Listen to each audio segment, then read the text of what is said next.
everybody? It is I, Alex, the Boogeyman, Title Boxing Club, Pittsburgh, with your focus point of the week. And this week, in our Fight Like series, we're going to be fighting like probably the most exciting fighter of all time. Certainly one of the most exciting fighters of all time. I'm talking about Roy Jones Jr. Now, this guy had a run from about 1992 to 2003. What was this unlike anything we've seen? He was just rolling through division after division. Nobody could stop him. He was amazing. Now, what made him so great? How are we going to fight like him this week? Well, number one, he was probably the most athletic fighter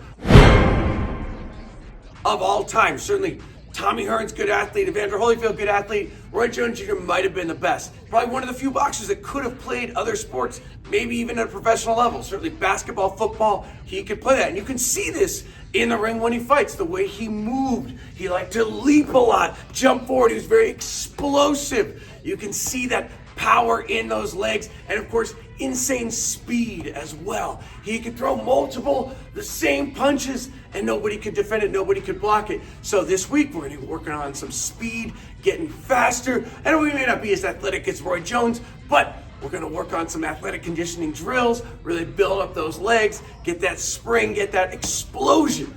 Now, another thing that made him so special is he was very, very unorthodox.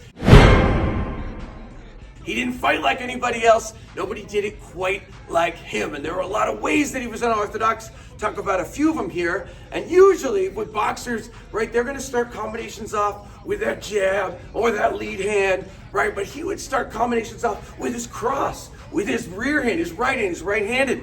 Now, another thing he would do sometimes is he would shift his stance dynamically. So he might start with a cross, but then he'd step forward with his right foot, and that would put him into a southpaw stance where he'd throw punches with his left hand. So he'd start with a punch on his right, and he'd just shift into another stance. He could fight pretty well as a lefty. So we'll be doing that a little bit this week as well.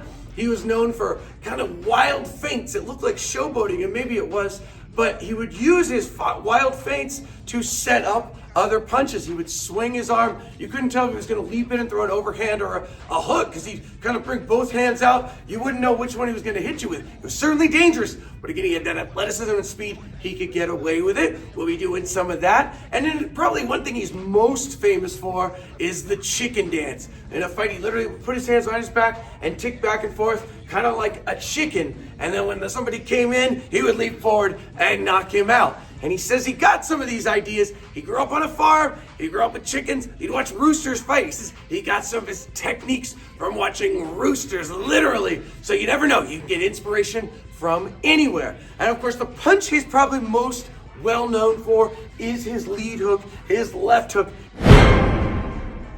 He was known as Captain Hook, and like me, he had his thumb up on the hook. It was very fast, it was very powerful, he rotated through his punches. He also liked to throw this hook, as I talked about earlier, leaping forward. So that gazelle punch, he probably did this more than anybody else, or as much as anybody else. Certainly, he liked to leap and punch. Again, not conventional for boxing, but he would do it, he would get away with it.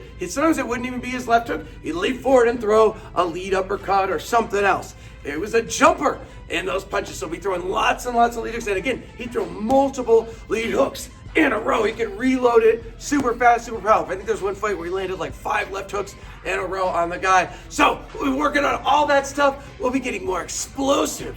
We'll be getting more athletic. We'll be getting faster. We'll dance like chickens, because that, my friends, is how you do it when you fight like Roy Jones Jr. I can't be touched, can't be shook, can't be rocked, blah, blah, blah.